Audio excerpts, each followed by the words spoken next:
दोस्तों नमस्कार, मैं आपका दोस्त पांडेश्वर पांडे स्वागत करता हूं आप सभी का अपने YouTube चैनल पर। और आइए ज़िंदगी के कुछ पल फिर आप लोगों के साथ बिताने के लिए मैं हाजिर हूं अपने YouTube चैनल के माध्यम से।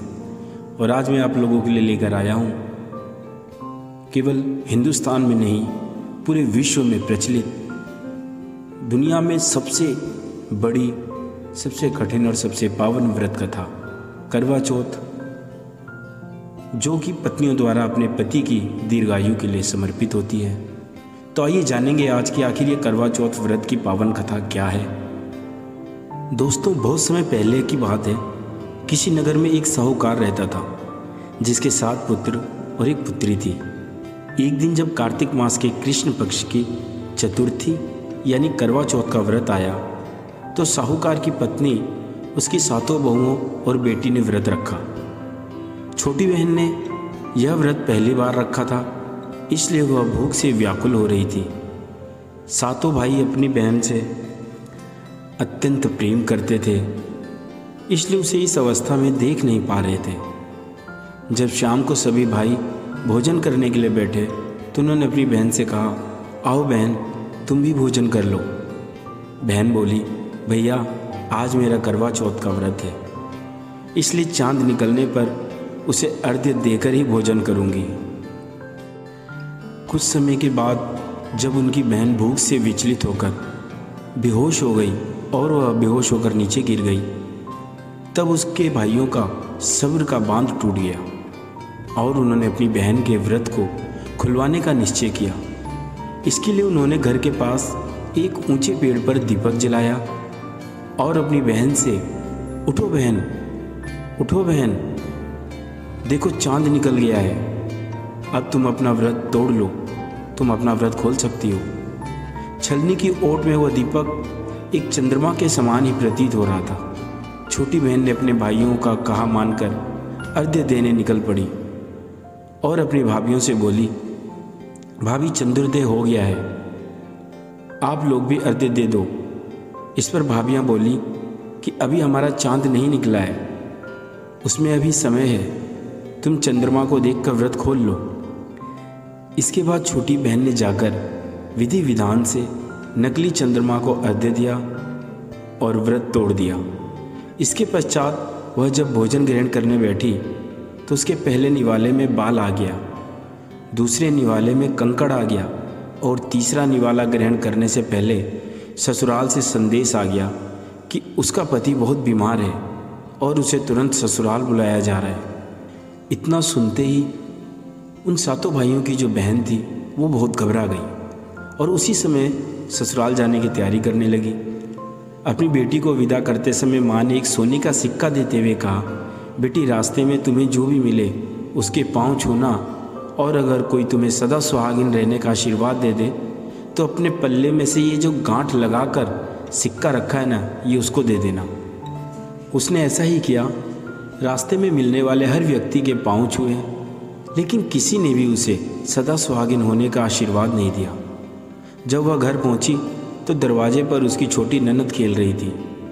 जब साहूकार की बेटी ने उसके पाँव छुए तो उसने अपनी भाभी को सदा सुहागिन होने का आशीर्वाद दिया।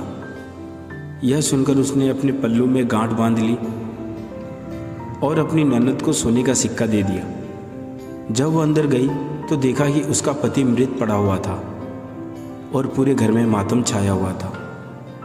साहूकार की बेटी भी अपने पति को इस अवस्था में देखकर जोर जोर से विलाप करने लगी।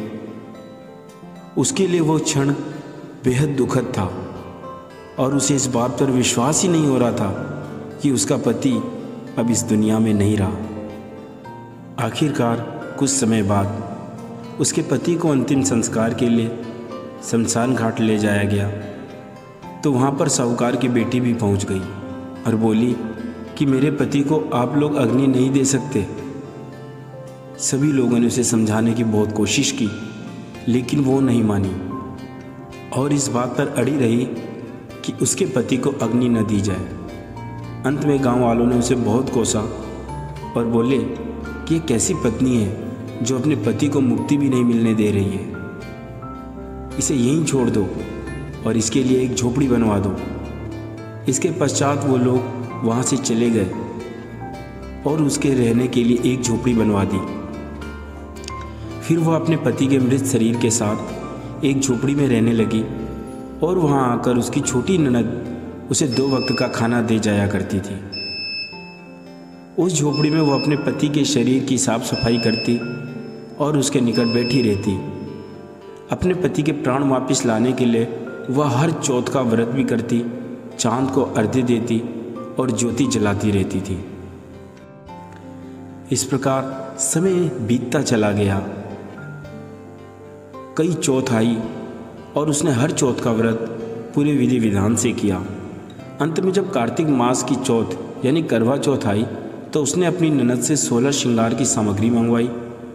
उधर जब ननद घर पहुंची और अपनी माँ को यह बात बताई तो उसकी माँ बोली कि लगता है तुम्हारी भाभी का मानसिक संतुलन बिगड़ गया है, वो पागल हो गई है, वो जो भी मांग रही है उसे दे दो।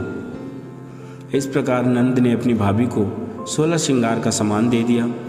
साहूकार की बेटी ने 16 श्रृंगार किया और इसके बाद पूरी श्रद्धा से करवा चौथ का व्रत किया। रात में चंद्रदेव को अर्घ्य दिया। इसके बाद जब चौथ माता वहाँ प्रकट हुई और बोली कि करवा ले, करवो ले, करवो ले, भाइयों की प्यारी करवो ले, दिन में चांद उगाने वाली करवो ले। यह सुन उसने माता के पैर पकड़ लिए और बोली, माता मुझ पर कृपा करके मेरा सुहाग वापस कर दो।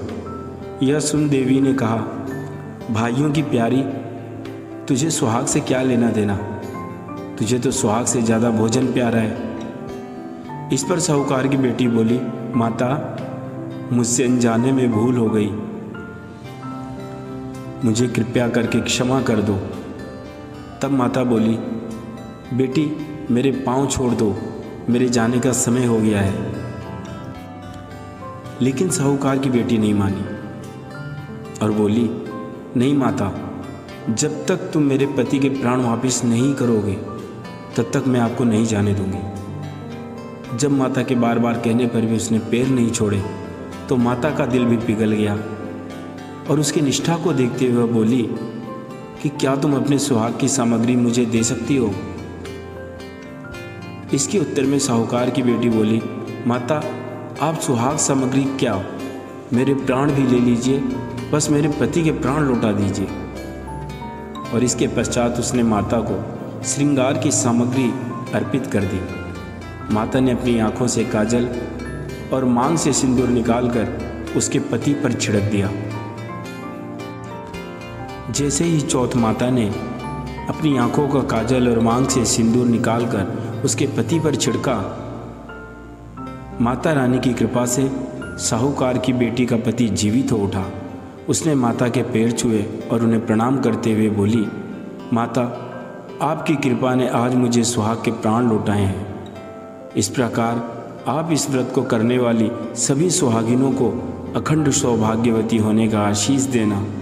जो भी इस व्रत को करे और जो भी इस कथा को पढ़े या सुने, उन सबके पतियों को दीर्घायु प्रदान करना, सबको उत्तम फल देना। माँ बस मेरी ये प्रार्थना स्वीकार कर लो। और माँ चौथ ने उसको आशीर्वाद दिया कि मैं तेरी व्रत से, तेरी निष्ठा से प्रसन्न हूँ, मैं तेरी बात का मान जरूर रखूँगी। और जो भी करवा चौथ का व्रत पूर्ण श्रद्धा से, पूर्ण निष्ठा से रखेगा, उन सभी के पतियों की दीर्घायु होगी। मैं तुम्हें अखंड सौभाग्यवती का वरदान देती हूँ।